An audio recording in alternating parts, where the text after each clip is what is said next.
Bonne soirée tout le monde. Merci. J'espère que tout le monde va bien. Si ce n'est pas le cas, à la fin, on va prier et ça va aller mieux. C'est notre job.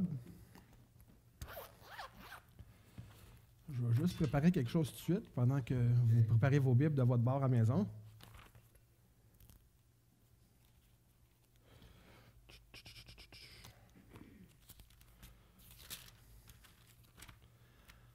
Parce qu'en faisant ma prédication, j'ai eu un texte à cœur fort, puis je devais le lire avant de faire la prédication. Fait que pour commencer, je vais remettre la soirée entre les mains du Seigneur, parce que c'est ça le plus important. C'est lui qui va changer vos cœurs, c'est lui qui va changer vos vies, puis qui va changer votre intelligence, qui va la renouveler. Fait que Saint-Esprit, on te prie en ce moment même que tu puisses prendre le contrôle de tout ce qui se passe dans les maisons, Seigneur Dieu, que tu puisses venir éteindre toute source de distraction, que tu puisses venir prendre l'intelligence, l'attention de chaque personne qui puisse écouter ce que tu auras préparé pour eux, afin qu'ils puissent en bénéficier du plus grand nombre. Merci Seigneur pour ce que tu as fait au courant des 2 dernières semaines, au courant de l'année, parce que l'année se termine bientôt. Tu as fait beaucoup de miracles, tu as fait beaucoup de prodiges, puis c'est pas fini, la parole en est pleine, puis ça dit qu'il va y avoir des plus grandes choses à venir. Fait que Seigneur, on te remet cette soirée, prends-en le contrôle, fais ce que tu veux, prends ma bouche, au nom de Jésus. Amen. Fait que le titre de mon message, comme le pasteur vous a partagé, c'est « N'aie pas peur, Dieu est pour nous ». C'est quelque chose que les gens savent, mais c'est bon de se le rappeler, surtout dans ces temps-là. Parce que les gens sont beaucoup affolés par rapport au COVID, COVID, pas COVID, variant, pas variant. Mais Dieu, lui, il ne change pas. Fait qu'on n'a pas à s'inquiéter de ce bord-là. C'est nous à rester focusés sur le but. Je vais commencer par vous lire dans Ésaïe, si vous voulez aller chercher vos Bibles, au chapitre 43. Je vais vous lire de 1 à 13. Quand vous êtes prêts, vous pourrez dire « Amen » à la maison. Bon, ça nous dit, verset 1, « Maintenant, ainsi parle le Seigneur, celui qui te crée, ô Jacob, celui qui te façonne, ô Israël. N'aie pas peur, car j'ai assuré ta rédemption. Je t'ai appelé par ton nom, tu es à moi. Si tu traverses les eaux, je serai avec toi. Si tu passes les fleuves, ils ne t'emporteront pas non plus. Merci Dieu. Si tu marches dans le feu, tu ne te brûleras pas. Et les flammes ne te dévoreront pas non plus. Car je suis le Seigneur, ton Dieu, le Saint d'Israël, ton Sauveur. Amen. Je donne l'Égypte en rançon pour toi, Couche et Séba à ta place.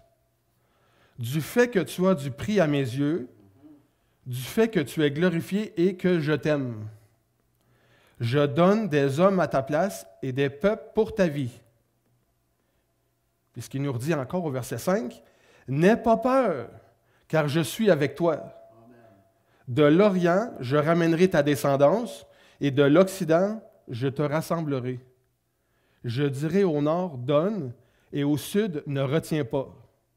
Fais venir mes fils de loin et mes filles des extrémités de la terre, quiconque est appelé de mon nom, et que pour ma gloire j'ai créé, façonné et fait. Qu'on fasse sortir le peuple qui est aveugle, bien qu'il y ait des yeux, et ceux qui sont sourds, bien qu'il ait des oreilles, que toutes les nations se rassemblent, que les peuples s'amassent.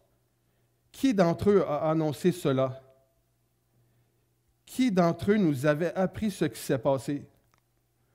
Qu'ils produisent leurs témoins pour se justifier, qu'on les entende pour pouvoir dire « c'est vrai ». Vous êtes mes témoins, déclaration du Seigneur lui-même, mon serviteur, celui que j'ai choisi, afin que vous sachiez, que vous me croyiez et que vous me compreniez que c'est moi. Avant moi, aucun Dieu n'a été façonné, et après moi, il n'y en aura pas d'autre. C'est moi seul qui suis le Seigneur. Hors de moi, il n'y a pas de sauveur. C'est moi qui ai annoncé, sauvé et dit, ce n'est pas un étranger parmi vous, vous êtes donc mes témoins, c'est moi qui suis Dieu. Depuis ce jour, c'est moi et personne ne délivre de ma main. J'agirai. Ça, c'est une belle promesse, ça. J'agirai. Fait qu'il n'a pas dit j'ai agi. Ça, on le sait qu'il l'a fait. Mais il nous dit encore qu'il va encore agir. Qui s'y opposera? Fait que c'est cette grande parole-là que j'avais vraiment fort dans mon cœur parce que de ce temps-là, les gens, on dirait que la pandémie avait... Peut-être que la vague était passée, puis que les gens y ont peut-être relâché ou se sont moins inquiétés. Mais là, on dirait que vu que de plus qu'il y a plus de nombre de cas, puis qu'il y a plus de gens dans les hôpitaux, la folie est en train de revenir. Mais s'il y a bien quelque chose que je me rappelle du début, quand j'ai commencé à évangéliser, c'est quand les gens commençaient à être affolés. Puis c'est dans ces moments-là que j'ai vu le plus grand nombre de miracles, de gens donner leur vie à Jésus, parce que oui, les gens étaient effrayés, mais en même temps, les gens étaient comme tannés de souffrir. Puis nous, quand on a Jésus, ce qu'on leur propose, c'est Jésus. Parce qu'en réalité, c'est Jésus la solution à la peur, c'est Jésus la solution à la maladie, c'est Jésus la solution à tout problème. Que ce soit financier, que ce soit familial, que ce soit relationnel, puis de ce temps-là, ça ne va pas bien partout, mais c'est pas grave, Dieu est encore fidèle.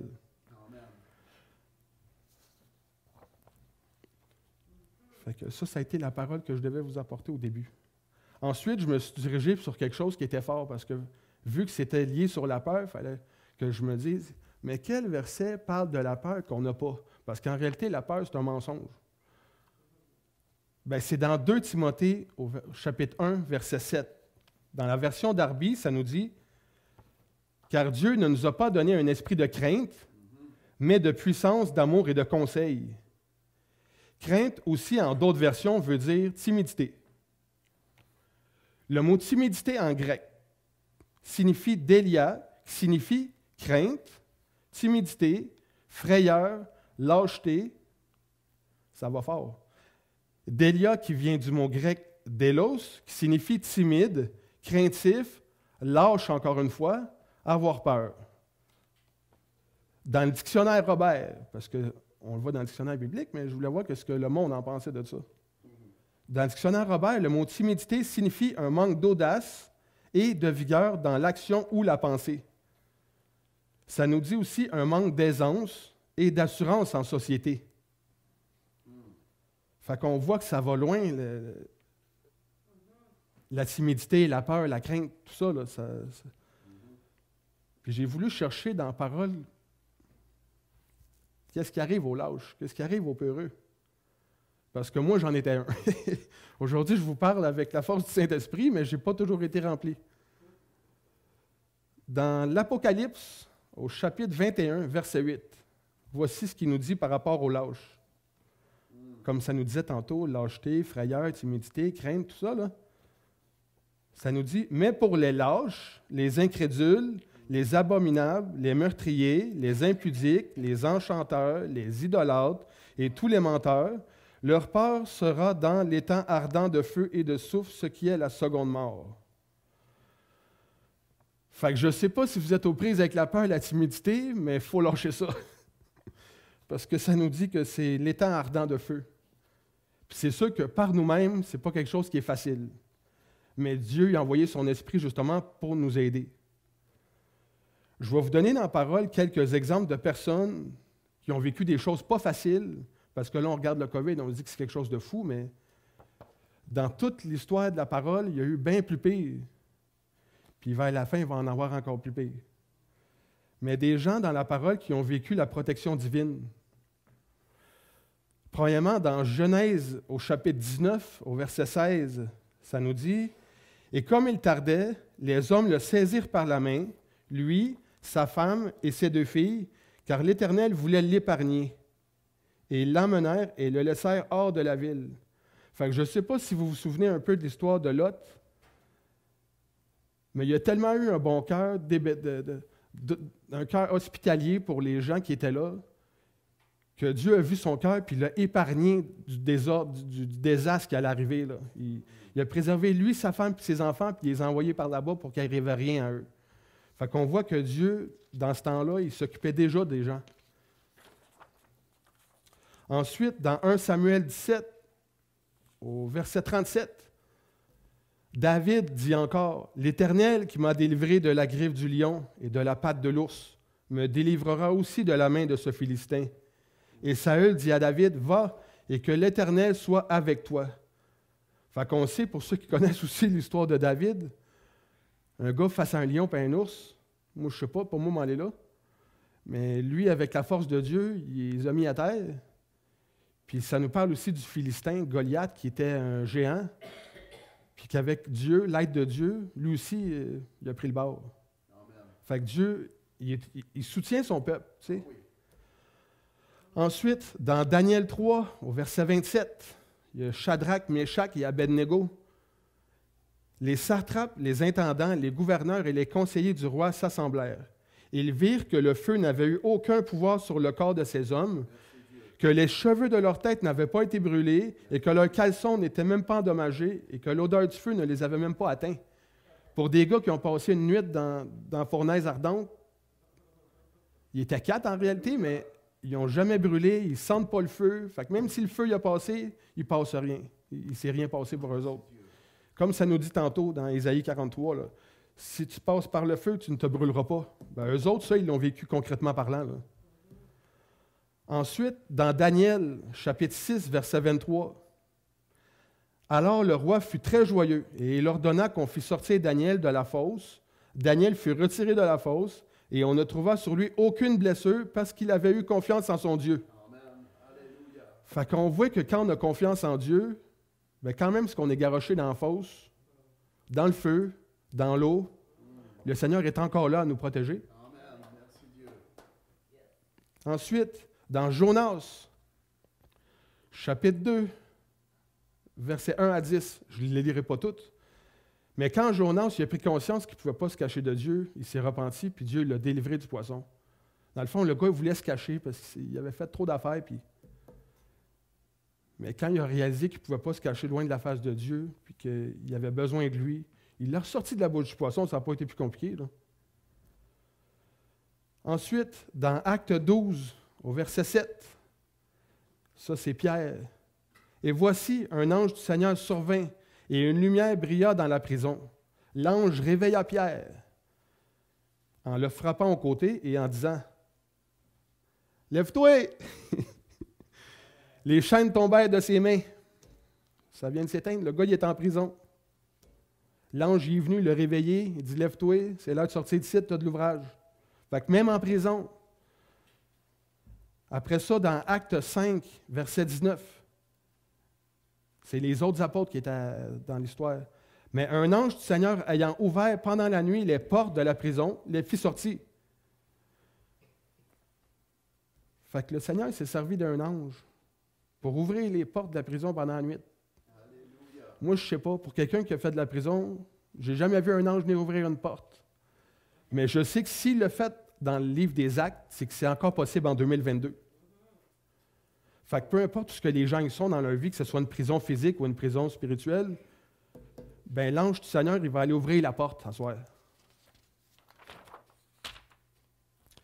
Ensuite, dans Acte 16, au verset 26, Paul et Silas, tout à coup, il se fit un grand tremblement de terre, en sorte que les fondements de la prison furent ébranlés. Au même instant, toutes les portes s'ouvrirent et les liens de tous les prisonniers furent rompus. Fait que le Seigneur est capable de se servir d'un tremblement de terre pour faire sortir ses élus. Il n'y a pas de limite pour Dieu, en réalité. Amen. Ensuite, le dernier, dans Actes chapitre 27, versets 43-44, « Mais le centenier qui voulait sauver Paul les empêcha d'exécuter ce dessein. Et il ordonna à ceux qui savaient nager de se jeter les premiers dans l'eau pour gagner la terre, et aux autres de se mettre sur des planches ou sur des débris du navire. Et ainsi tous parvirent à terre sains et saufs. » Fait que pour quelqu'un qui avait prévu de les ouvrir la gorge, puis son partenaire lui disait non, laisse-les aller, on va les tirer dans l'eau, puis s'ils savent nager, ils vont se rendre au bord. Mais ça dit tous parvinrent à terre sains et saufs. Il n'y a pas quelqu'un qui est laissé derrière, là. Dans la parole, ça nous dit 365 fois de ne pas craindre, de ne pas avoir peur. Je n'ai pas voulu aller toutes les chercher parce qu'on sait qu'il y en a dans toute la parole d'un couvert à l'autre. Puis c'est vraiment son cœur à Dieu que ses enfants, qu'ils ne vivent pas dans la crainte. De ce temps-là, j'entends beaucoup de gens vivre plein d'affaires, puis là, ça remet beaucoup de choses en question. Mais ça reste que Dieu il est encore assis sur son trône, puis il règne encore, puis il ne change pas. Amen. Peu importe nos circonstances, peu importe ce qui arrive, lui, il ne change pas. Au psaume 138, de 1 à 3, ça nous dit « Je te célèbre de tout mon cœur. Je chante tes louanges en ta présence, mon Dieu. Je me prosterne dans ton saint temple et je célèbre ton nom à cause de ta bonté, de ta fidélité, car ta renommée s'est accrue par l'accomplissement de tes promesses. Le jour où je t'ai invoqué, tu m'as exaucé. Tu m'as rassuré et tu as fortifié mon âme. » Fait qu'on voit que dans ce psaume-là, David, ce qu'il avait saisi, c'est qu'il y avait juste une chose à faire pour être exaucé. Bien, c'est d'invoquer Dieu. Puis Dieu, lui, ce qu'il a fait, c'est qu'il l'a rassuré puis il a fortifié son âme.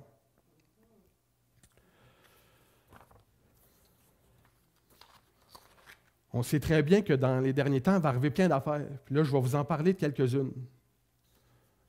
Parce que oui, on ne veut pas vivre dans la peur, mais il faut savoir qu'est-ce qui s'en vient pour être allumé. Dans 2 Timothée, au chapitre 4, verset 3, ça nous dit « Car il viendra un temps où les hommes ne supporteront pas la saine doctrine, mais ayant la démangeaison d'entendre des choses agréables. Ils se donneront une foule de docteurs selon leurs propres désirs. » Là, on est rendu là. Les gens, ils vont courir après toutes sortes de messages qui vont leur faire dire « Je suis correct, je n'ai pas de trouble, rien n'a changé. » Mais ça, c'est de l'orgueil. Parce qu'en réalité, il faut toujours se préparer. On n'est jamais... oui, on est prêt pour que Jésus revienne. En tout cas, j'espère pour la majorité d'entre vous qui écoutent que vous êtes prêts. Si vous n'êtes pas prêts, allez sur vos genoux et commencez à prier parce que le retour est imminent. Mais il faut se préparer. Amen. Nous, à l'Église Salut Délivrance, que le pasteur, sa devise, c'est on prépare les gens pour le ciel. Bien, ça, quand on le fait à l'Église, c'est bon. Puis quand vous êtes à la maison, il faut le continuer, ça. Ce n'est pas quelque chose qui s'arrête une journée. C'est continuellement. Ensuite, je vais vous lire un autre texte. Donnez-moi une seconde. C'est encore dans Timothée. Moi, j'aime le livre de Timothée. OK. 2 Timothée, chapitre 3. Pour ceux qui veulent aller le chercher, je vais vous lire de 1 à 17. Sache que dans les derniers temps surgiront des temps difficiles. Dans les derniers jours surgiront des temps difficiles. On le voit bien. Car les gens seront égoïstes. Ils pensent juste à eux autres.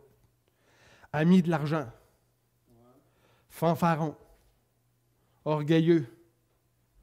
Blasphémateurs. Rebelles envers leurs parents. Ingrats. Ils ne sont jamais contents. Sacrilèges. Insensibles. Les frères et sœurs sont en train de souffrir. Moi, ce n'est pas mon problème. Implaçables. Médisants. C'est toujours des conneries dans le dos du monde, à gauche, à droite, les frères et sœurs. Sans maîtrise de soi.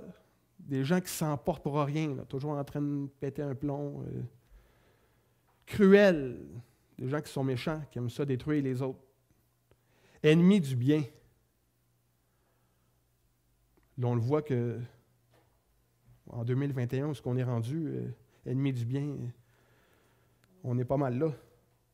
Ça nous dit traître, emporté, aveuglé par l'orgueil, amis du plaisir plus que de Dieu. Quand on voit que les gens sont rendus au point où ils vont prendre des vaccins pour être capables d'avoir accès à plus de plaisir plutôt que de lire leur parole, puis de se mettre à genoux, puis de jeûner, puis de voyager, ça le dit, je ne suis pas surpris. Ils garderont la forme extérieure de la piété. Fait qu'ils ont de l'air des gens full pieux, qui aiment Dieu, qui servent Dieu. Mais ils en renieront la puissance. Éloigne-toi de ces gens-là. Parce que quelqu'un qui est contaminé par la tiédeur contamine des gens par la tiédeur. Et il en est parmi eux qui s'introduisent dans les maisons pour prendre à leur filet des écervelés chargés de péché et agités par toutes sortes de désirs. Fait qu'il faut faire attention à qui rentre dans vos maisons. Je ne suis pas en train de vous dire de marcher par la peur, mais il y a un bon discernement. Laissez pas le diable rentrer chez vous. Toujours en train d'apprendre sans jamais pouvoir arriver à la connaissance de la vérité. Fait que des gens qui sont toujours en train de vouloir tout comprendre, de tout savoir, mais qui n'arrivent jamais au bout. De même que Jeunesse et Jambres s'opposèrent à Moïse, de même ceux-là s'opposent à la vérité. Ce sont des gens à l'intelligence pervertie, inaptes à l'épreuve de la foi. Mais ils ne feront plus de progrès, car leur stupidité sera évidente pour tous, comme le fut celle de ces deux hommes. Quant à toi, tu m'as bien suivi dans l'enseignement, la conduite, les projets, la foi, la patience, l'amour, la persévérance, les persécutions, les souffrances que j'ai subies à Antioche, à Iconium, à Lystre. Je ne sais pas pour vous si vous êtes persécutés pour le nom de Jésus, mais si vous ne l'êtes pas, il y a un problème. Quelle persécution n'ai-je pas supportée? Et de toutes, ça dit bien, et de toutes, le Seigneur m'a délivré. D'ailleurs, tous ceux qui veulent vivre pieusement en Jésus seront persécutés. Fait que vous n'avez pas à avoir peur, à commencer à vous affoler, parce que si vous vous rappelez tantôt, quand je vous ai parlé de tous ces personnages-là dans la parole qui ont vécu des affaires sûrement bien plus pires que ce qu'on vit en ce moment, Dieu il était toujours avec eux autres. Amen. Il ne les a jamais laissés. Puis c'est la même chose pour nous, il ne va pas nous laisser. Amen. Mais les mauvais et les imposteurs progresseront toujours plus dans le mal, égarant les autres et s'égarant eux-mêmes. Quant à toi, quant à vous, en réalité, parce que je sais qu'en ce moment, il y en a sûrement plusieurs qui écoutent, demeurez dans ce que vous avez appris, en ce dont vous avez acquis la conviction. Tu sais de qui tu l'as appris. Depuis ta plus tendre enfance, tu connais les écrits sacrés. Ils peuvent te donner la sagesse en vue du salut par la foi qui est en Jésus.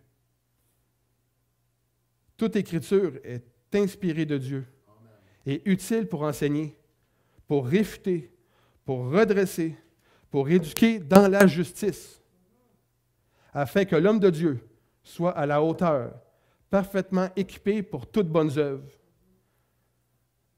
Fait que c'est pour ça que c'est important dans ces temps de la fin de méditer la parole, de chercher la face de Dieu, de passer du temps avec lui, de vivre une relation avec Dieu comme vous n'avez jamais vécu avant. Moi, personnellement, quand j'ai vu toutes ces histoires-là,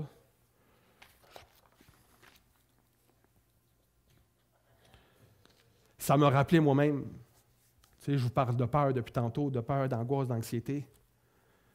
Il y a 2 ans, quand la pandémie, ça a frappé aux portes. Moi, je m'étais accroché au psaume 91. J'ai dit non, on ne sera pas atteint. 1000 à ma gauche, 10 000 à ma droite. Puis Dieu m'a gardé. Mais j'ai tellement écouté de mauvaises nouvelles à la télévision, sur les réseaux sociaux que les gens partagent, sur les est-ce que c'est par rapport à la puce, c'est pas la puce, c'est le vaccin, la puce. Les gens mélangeaient les cartes, là, ça n'avait pas d'allure. Qu'à force de me nourrir de ça, j'en avais commencé à avoir un point sur l'estomac, puis une bosse, carrément une bosse. Puis un soir, ma femme ne savait pas trop la bosse parce que j'en parlais pas trop.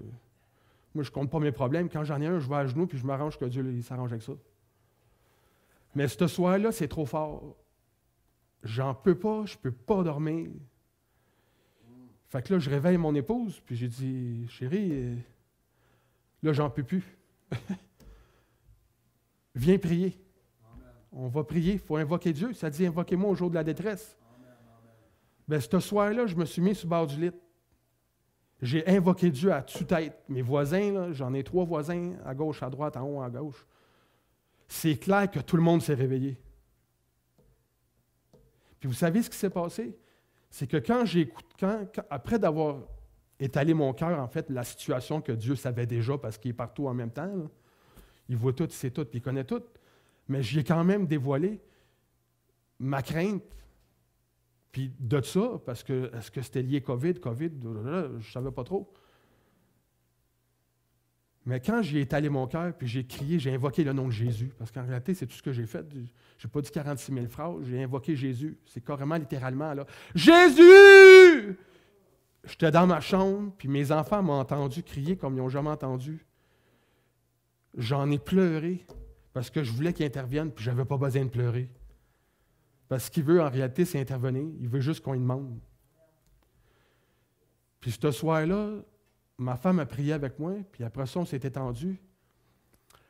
Elle m'a passé son lecteur MP3, puis elle m'a dit « Écoute quelque chose. » C'était la parole de Dieu, en réalité, qu'elle m'a fait écouter au travers d'un homme de Dieu, qui, dans le même moment, son sujet était « Satan, lâche mon corps ». J'ai écouté cette parole-là sur mes oreilles, dans mon lit, même si j'avais encore ma bosse, puis j'étais encore un peu en grelotté en dedans, là, je ballottais de tout bas, de tout côté. Puis, pendant que j'écoutais ça, il disait, il y a quelque chose en dedans de toi qui n'a pas d'affaire là. Puis là, je vais dire 1, 2, 3, puis à 3, ça va lever, puis ça va sortir vers la bouche. Puis quand ça va monter, va aux toilettes, puis sors-moi ça de là. Puis au moment où il a dit 3, j'ai senti la bosse monter jusque dans le fond de ma gorge. Je courus aux toilettes, ça a sorti. Après ça, je suis revenu dans la chambre. Pouf! C'est comme si tout le fardeau, en fait, c'était l'esprit de peur qui m'avait assailli. Ça en venait faire une bosse physiquement parlant. Ce soir-là, j'ai réalisé que quand ça ne va pas, il ne faut pas attendre. Il faut invoquer Dieu. Il faut se mettre sur ses genoux, il faut s'humilier. Tu sais, il y a un verset qui me revient fort depuis le début de la pandémie, c'est dans 2 Chroniques, chapitre 7, verset 14. Ça nous dit que si son peuple qui est invoqué son nom, s'humilie, et qu'on a de la misère avec ça, s'humilier. Se mettre à genoux. Prie, cherche sa face. Il dit que si on fait ça, là, il va guérir notre pays, notre nation. Fait que je ne sais pas c'est quoi que les gens attendent. Il y en a beaucoup déjà. Merci Seigneur pour tous ceux qui sont obéissants, puis qui se mettent à genoux, puis qui invoquent, puis qui cherchent, parce qu'il est encore le temps de le trouver, il est encore là. Mais ça prend plus de guerriers sur les genoux. On voit de ce temps-là que l'ennemi fait des ravages. Puis si on ne se met pas sur nos genoux, on est en train de dire au diable, fais qu'est-ce que tu as à faire. Mais ce n'est pas ça que Dieu nous a demandé de faire. Il a dit, priez les uns pour les autres afin que vous soyez guéris. Fait qu'on n'a pas le choix, il faut. Arrêtons d'être sans cœur, mettons-nous sur les genoux pour les uns et les autres. Moi, je le vois perso depuis que j'ai réalisé l'humilité, que c'est important de s'abaisser sous la main de Dieu. Parce que quand on fait ça, c'est lui qui s'occupe de nos affaires. J'ai vu tellement d'amis, moi, depuis les 2 dernières semaines, qui ont été atteints de ce qui passe de ce temps-là. Mais on a prié tout ensemble, chacun sur notre bord. Sûrement, tout le monde priait à des heures différentes. Mais on avait sûrement tous la même requête. C'est « Seigneur, merci pour la guérison qui se manifeste maintenant. » Puis je suis vraiment béni parce que j'ai vu un frère, son bébé sortir de là vainqueur. Puis là, sa femme est en train de se relever. Puis c'est pas fini parce que Dieu n'a pas dit que c'était fini. J'ai un autre frère comme ça, Paul, à l'hôpital. Tantôt, on écoutait parler, puis sa voix était so-so. Bien, c'est pas fini. Dieu n'a jamais dit que c'est fini. Ses enfants, il en prend soin, comme la prunelle de ses propres yeux. Tu sais, si Dieu a envoyé son Fils, c'était pas pour le plaisir, là. Puis si Jésus s'est livré lui-même, c'était pas pour le plaisir non plus, là.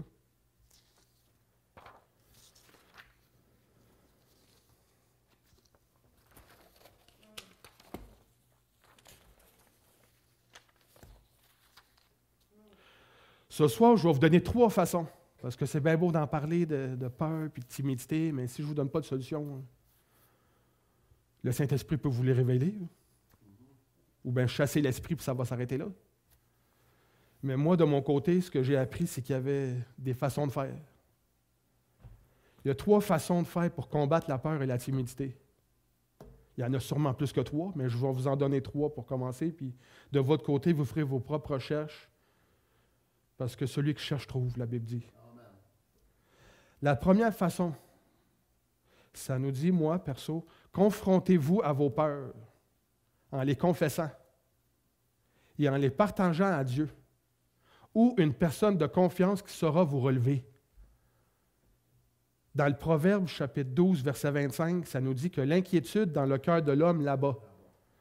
Mais une bonne parole, par exemple, le réjouit.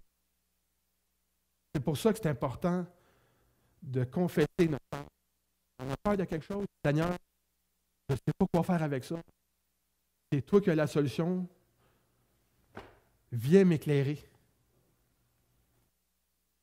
Une personne de confiance, un pasteur, quelqu'un de confiance, qui connaît la parole, pas quelqu'un qui va vous dire de pire en pire, qui va vous tirer vers le bas. Deuxièmement, il ne faut en aucun cas nourrir vos peurs, chose que je faisais. La télé, les réseaux sociaux, les journaux, les personnes sous l'emprise de la peur. Il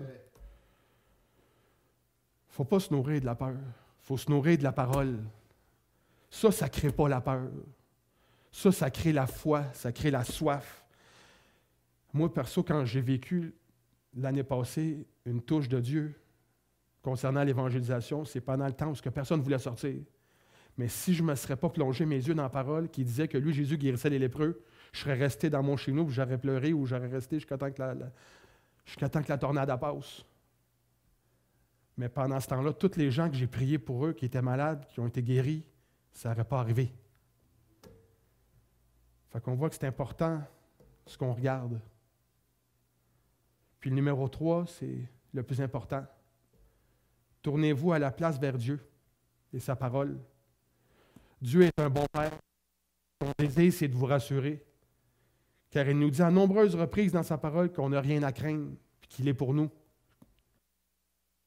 Dans le Proverbe 14, au verset 26, ça nous dit « Celui qui craint l'Éternel possède un appui ferme, et ses enfants ont un refuge auprès de lui. » Fait que là, je ne vous parle pas de la même crainte. Là. Je ne parle pas de la crainte de la maladie ou de la crainte de ce qui va arriver. Je vais-tu perdre ma compagnie, ma maison, mes affaires? C'est pas ça, là. La crainte de l'Éternel, c'est le respect de Dieu. C'est celui qui honore Dieu dans la façon qu'il marche, celui qui respecte le Seigneur, celui qui marche d'une façon digne à ce que la personne qui a payé le prix pour sa vie. Puis il nous dit qu'il possède un appui ferme. Fait que ce soir, si je peux encourager quelqu'un qui est dans l'épreuve, sachez que Dieu il est encore là puis il n'a pas dit son dernier mot. Amen. Dieu est pour vous, pas contre vous. Je sais ce soir, quand je suis venu ici, qu'il allait y avoir sûrement des gens qui allaient écouter puis qui allaient être malades. Mais je vais vous conter un témoignage avant. Je me souviens, moi, il y a 7-8 années, j'avais pogné une pneumonie bronchite, les deux. Dans ce temps-là, COVID, ça n'existait pas. Dans ce temps-là, c'était des grippes, des pneumonies, des bronchites, puis moi, j'avais attrapé la pneumonie et la bronchite. Puis ce matin-là, c'était un dimanche, puis ça faisait une couple de jours, je ne filais pas. Mais je n'ai jamais été un lâche, ni un paresseux. Quand ça ne file pas, on se repose, puis Dieu nous donne la sagesse de faire les choses au bon moment, mais ce jour-là, je me sentais quand même bien, malgré que les gens savaient que j'étais malade. Puis je me suis rendu quand même à l'église. Puis j'étais en service dans la louange. Puis ce matin-là, le pasteur me regarde, puis il me dit « Steve, qu'est-ce que tu fais ici? Tu es malade. » J'y ai rappelé que quand je suis venu à Jésus, on m'a dit que l'église, c'est un hôpital pour les malades. Puis moi, j'étais malade. Fait que je voulais être guéri. Ma foi n'était pas comme aujourd'hui, mais dans ce temps-là, ma foi dépendait dans ce que ceux en avant avaient comme foi pour me guérir. S'ils ne l'avaient pas, j'allais rester malade. Je me disais que c'était la volonté de Dieu. Mais en réalité, c'est un mensonge de l'ennemi. Puis ce matin-là, la veille, je tombe sur un verset qui nous dit qu'ils appelaient les anciens, qu'ils imposaient l'huile, puis le malade fut guéri. Le pasteur se tourne vers moi et il me dit « Steve, tu peux-tu aller me chercher la bouteille? » Moi, dans mon esprit, je cours en arrière parce que je m'attends d'être guéri. Je vais chercher la bouteille d'huile, grosse de même. Puis je viens vers en avant pour y ramener, puis il me dit « Non, non, pas ça, ma bouteille d'eau. » Parce qu'il avait soif. Moi aussi, j'ai soif. Puis c'est pas pour faire pointer la personne ou quoi que ce soit. C'est pour vous dire que quand l'être humain est sourd, Dieu, lui, il n'est pas sourd. Ce matin-là, ce qui est arrivé, c'est que je me suis assis à la batterie. J'ai pris mes baguettes. Puis j'ai adoré Dieu comme je n'ai jamais adoré dans ma vie avant ça. Puis quand fut terminé le temps de louange, d'adoration, j'étais guéri. Le leader de louange n'en revenait pas. Il dit, j'ai vu arriver un gars un matin ici, démoli, malade. Puis moi, dans ma tête, je n'avais pas l'air de ça, mais ça a l'air que j'avais l'air de ça. Mais quand j'ai fini d'adorer Dieu puis de louer Dieu, là, la maladie était partie. Fait qu'on voit que la présence de Dieu, là, c'est suffisant pour guérir quelqu'un. Fait que même si vous êtes à la maison, malade, vous ne filez pas, il ne faut pas oublier que l'ennemi, lui, il cherche qui dévorer. Puis quand on reste à terre, il nous a déjà mangé. Mais Dieu, lui, nous appelle à nous relever. Tant qu'à aller sur Internet, là, aller sur Internet, mettre de l'adoration, de la louange. Louer Dieu, même si ça ne va pas. Parce que c'est dans la vallée. Quand on est en haut de la montagne, ça va bien, on loue, puis on dit « Seigneur, garde-moi pour quand on va être la vallée. » Mais quand on est dans la vallée, là aussi, il faut lever les mains. Parce que c'est là qu'on a besoin d'être sorti du trou.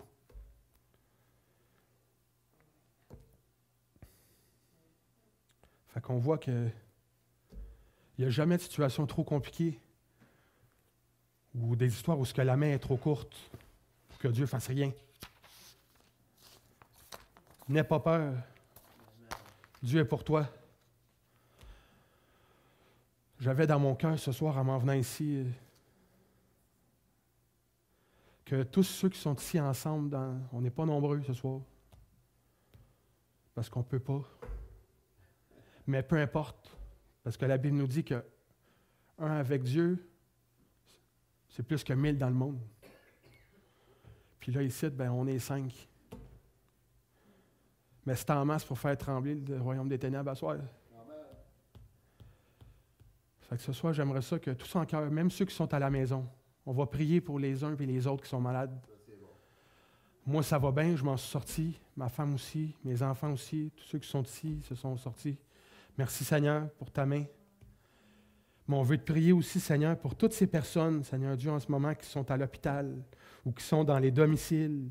Ils sont exclus pendant un certain nombre de jours parce qu'ils sont malades ou non, ils ont juste été en contact.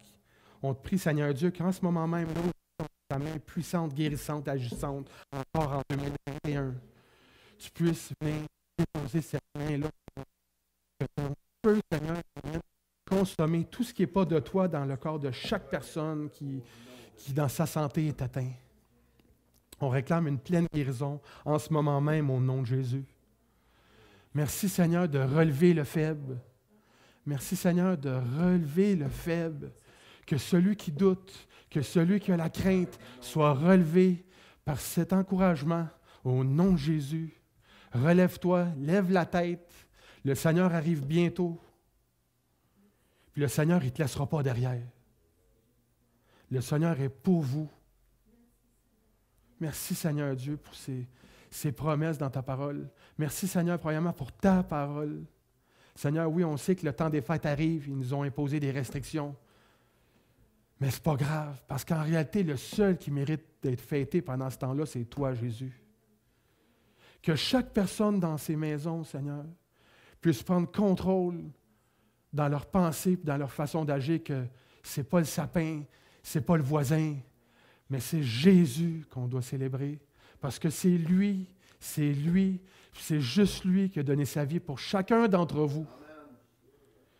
Puis quand même, ce qu'il faudrait qu'il revienne pour une seule personne, il le ferait. Parce que c'est ça son cœur à Dieu. de sauver, de guérir, de restaurer, de fortifier, d'encourager son Église. Parce qu'en réalité, c'est son Église. Merci Seigneur de prendre le contrôle de toutes choses. Oui, on sait que c'est pas toi qui gère toutes choses, mais on sait que quand tu soumets toutes choses, toi, tu fais toutes choses courir au bien. Amen. Parce que les gens qui écoutent en ce moment, c'est des gens qui t'aiment. Puis on réclame la guérison au nom de Jésus maintenant. Merci de toucher les poumons. Merci de toucher la respiration. Merci de redonner l'odorat. Merci de redonner les goûts.